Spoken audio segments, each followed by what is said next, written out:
Hey girl, hey, it's Dr. Tosha and I am back. I told y'all I was going to be in the warehouse working today and I was going on my walk after I work. So forgive my appearance. I'm trying to get my life together, my fitness life together. So, what I want to talk about tonight, interestingly enough, is because of the time of year we find ourselves in. I don't know why, but spring, summer is like a notorious time of year where women are trying to get pregnant.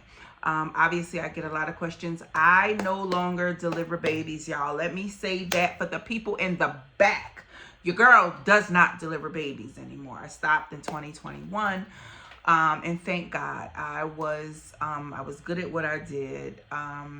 Very anal, okay, very protective of my patients. And by the grace of God, and it's only by the grace of God, I got through 7,000 plus deliveries with no fatalities. If you are someone who has worked with me or someone whose baby I delivered, the co-signing is real. It's real. But I always give a lot of advice for my patients who are seeking pregnancy. And actually, guys, I wrote a survival guide. It's called A Black Woman's Guide to Surviving Pregnancy, Labor, and Delivery. And the guide actually kind of guides you through the getting pregnant process. You can find it on my website at drtasharogers.com. Again, drtasharogers.com. Go to the shop. It is digital as well as a hard copy. However you want it is how we'll get it to you.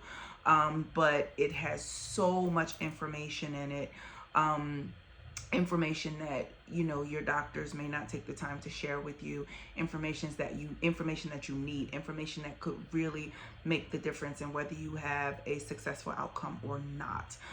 Also, how to conduct yourself on labor and delivery, what to do in emergencies when you feel like your concerns are not being addressed, how to go up the chain of command, and when all else fails, what to do when it is a last ditch effort. So it is very important that you guys get this book and follow along. It's a place in the back to take notes, so that when you go to see your doctor, you can take notes on what they're saying. You know what questions to ask them, because the book is very informative that way. And it's all the things. It's what you need if you are in the business of wanting to have a baby, thinking you want to have a baby, your daughter wants to have a baby, your son is trying to have a baby. You need this book. And again, it's called A Black Woman's Guide to Surviving Pregnancy, Labor, and Delivery, and it is sold on my website, drtasharogers.com. Now, the reason that we are here this evening, because I want to, women take so much on their backs when it comes to like fertility, right? And it's like, and I always say to the woman, they come in and I'm like, well, what makes you think it's you? And sometimes it's women who've had babies before. And then their partners have never fathered any children. And they're like, well, I think I got a problem. What makes you think it's you? You have a proven situation. You've had a baby before. Like, tell me what makes you think that you're the problem. And it's just, I think women always assume because it's their uterus, because the pregnancy is theirs, that the problem is theirs. And that is not true. When it comes to infertility, 33% is male, 33% is female, and the other 33%, we never figure out what it is, okay? So what I want to talk about today is some of the things that we can discuss with our partners, our male counterparts, that can help our fertility, okay? And when it comes to that, I notice that women are so closed off and men are closed off too. And that means that it's like, I want to fix my problem quietly because I don't want him to think something is wrong with me and we're trying to have this baby. Error. Wrong. If this is a situation that you're in, like, and you're attempting to have a baby by somebody, you should have an open line of communication where you should be able to be like, listen, boo-boo, this is what's going on. Because, and then men are very much like, I ain't going to take no semen analysis. I'm good. I'm not going to take a semen analysis. Again, everybody's closed off, and then sometimes we don't get answers. And so I don't want that. I want you guys to be open. I want you to be communicating. There's no source of embarrassment. It could be an issue that's easily resolvable. But if you don't communicate and you don't talk, that's going to prevent you from going to your doctor and sharing, and him going to his doctor and sharing. And that's not what we want.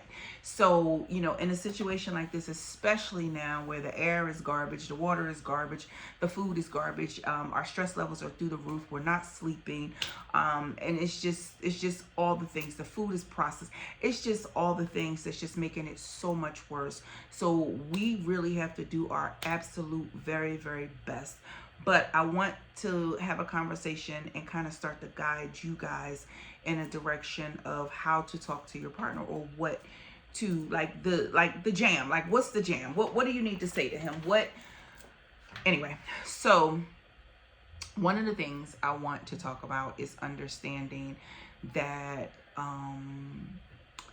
socially, males can be impacted so badly when it comes to their sperm count, because understand, that's what they're contributing. They're contributing sperm. Now, don't let me be disrespectful. I'm not saying they're not present. They're not that's not what I'm talking about. I'm talking about actually the act of getting you pregnant. Okay, they are contributing sperm. So what we need, and people think, oh, sperm is sperm, as long as he has some sperm. No, when you are thinking about sperm, it is his overall health that is so freaking important. So freaking important. So, did you guys know that if your partner is obese, you have a 50% increased risk of having a child with autism? Yeah, he's important, boo.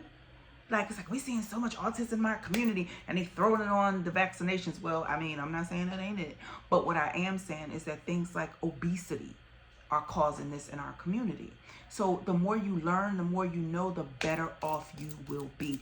Trust me with this. So it's like when we're discussing things with our partners, first and foremost, again, diet, nutrition, and exercise are going to be big, big, big, big, big. It is big. Diet, nutrition, and exercise. I mean, you hear me talk about it all the time. It is imperative that these men are drinking plenty of water, eating balanced meals. Cook for that man. Cook for that baby. Cook for that man. Okay? Stop sending that man over to the Chick-fil-A and the American Deli. Cook for that man. How about that? Okay. So outside of the diet, the nutrition, and the exercise, we want to also look at alcohol. Alcohol intake. It is bad for sperm health, all right? Also, something y'all probably did not know. Did y'all know that weed can literally drop your sperm count to 0? It can literally drop your sperm count to 0. So if you are a regular weed smoker, oh, this is good for your health, it's good for your health. Okay, I mean, but it's going to drop your sperm count to 0. Period. And you probably have to stop smoking for about 3 months before the sperm count starts to come back to normal. So it's not like, oh, okay, I'm gonna stop smoking for a week and I'm gonna get you pregnant. No, it is literally, you have to detox your body, get that crap out, stop smoking for about 3 to 4 months, and then the counts will come back up to normal.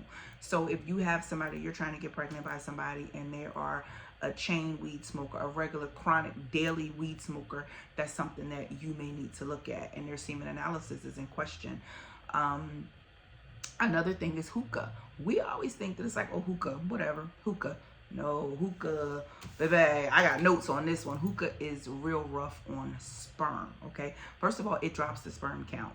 Again, kind of in the same family with the weed situation, but it will drop the sperm count, period. The next thing it does, it kills the sperm quality. So we know that hookah contains like a little bit of tobacco. It contains carbon monoxide. But because it contains those things which are dangerous and harsh chemicals, it literally changes the DNA of the sperm. Think about that. It changes the DNA of the sperm.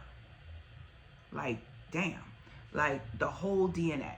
So bear that in mind as well. Also, it drops their testosterone levels.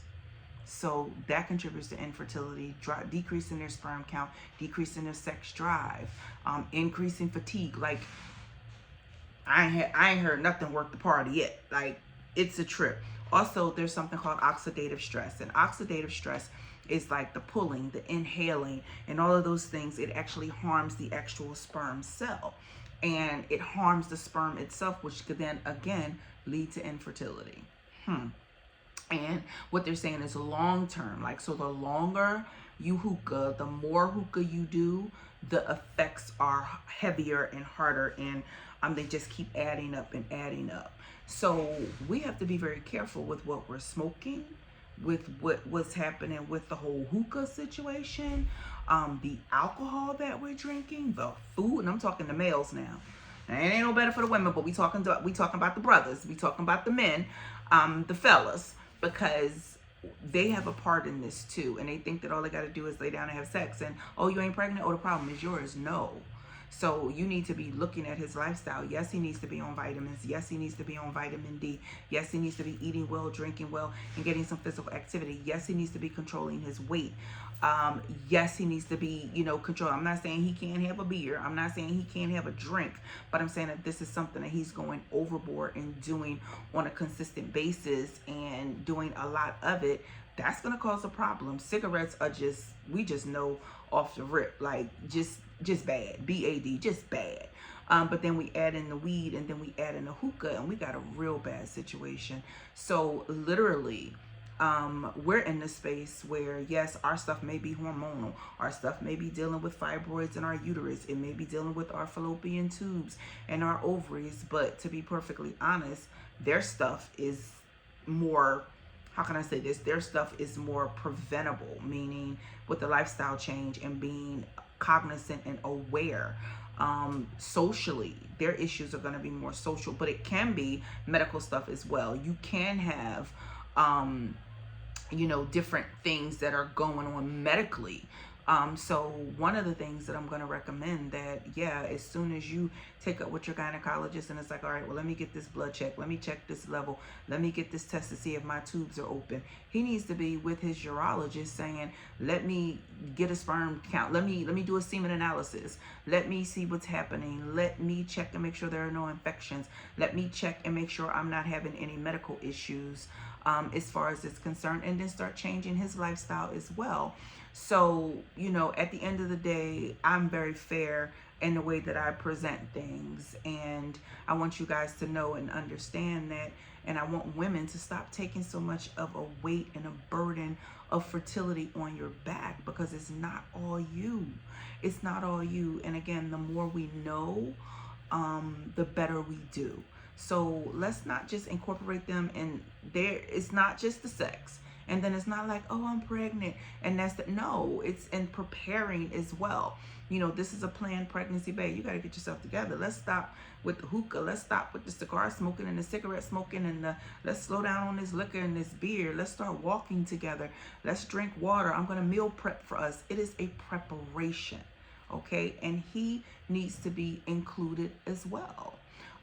So please stop, taking so much heavy burden on your back that you feel like you have to deal with alone, in private, in secret, because you don't want it to seem like something's wrong with you, or you don't want it to seem like, you're faulty because you can't get pregnant or you're not getting pregnant. We're not doing that. Not in 2025. No, ma'am.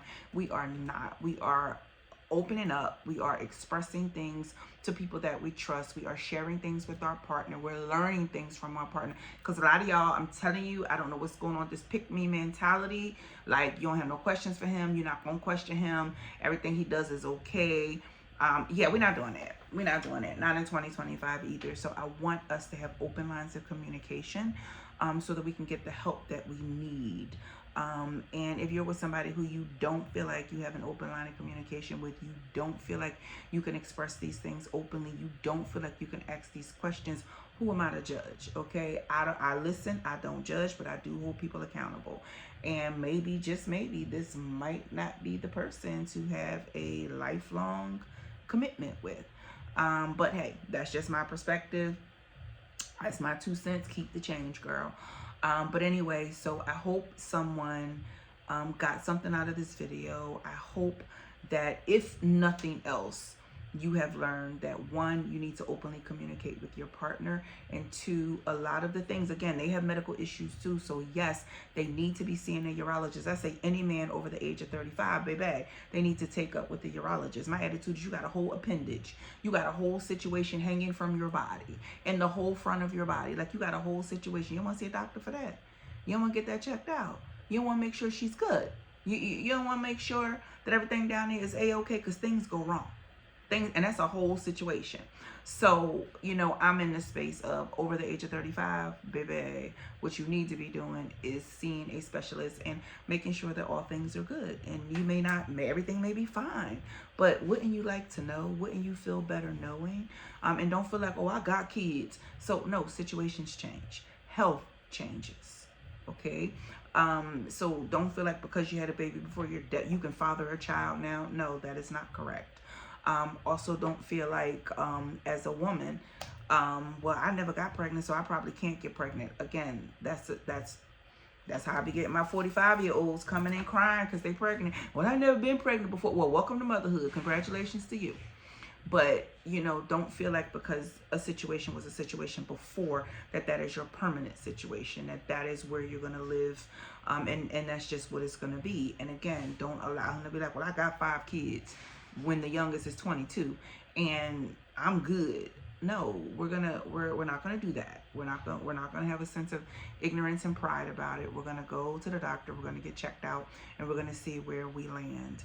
And again, remember I said 33% is male, 33% is female, and the other 33% is unknown. So because they don't find anything with you and they don't find anything with him, it happens. Nobody's trying to scam you. It is what it is, and you may just need help. But at the end of the day, there are things that your partner can do that will increase your chances of developing or having a pregnancy, and a healthy, happy pregnancy. So I hope you guys got something out of that. Again, if you have more questions, anything more that can be added, please don't hesitate to get the Black Woman's Guide to Surviving Pregnancy, Labor, and Delivery. All right, so this is from me to you, and stay tuned. Thursday's podcast is I don't even have words, y'all. I'm tongue tied just thinking about it. I'm not even gonna give y'all a clue on what it is. I'm just really not. All I'm just gonna say is check back in on Thursday. You do not want to miss this Thursday podcast, okay? So thank you guys so much for listening. I hope you guys were blessed with this, and I hope it leads you in a positive direction toward a pregnancy you may be seeking. All right, so have a good evening.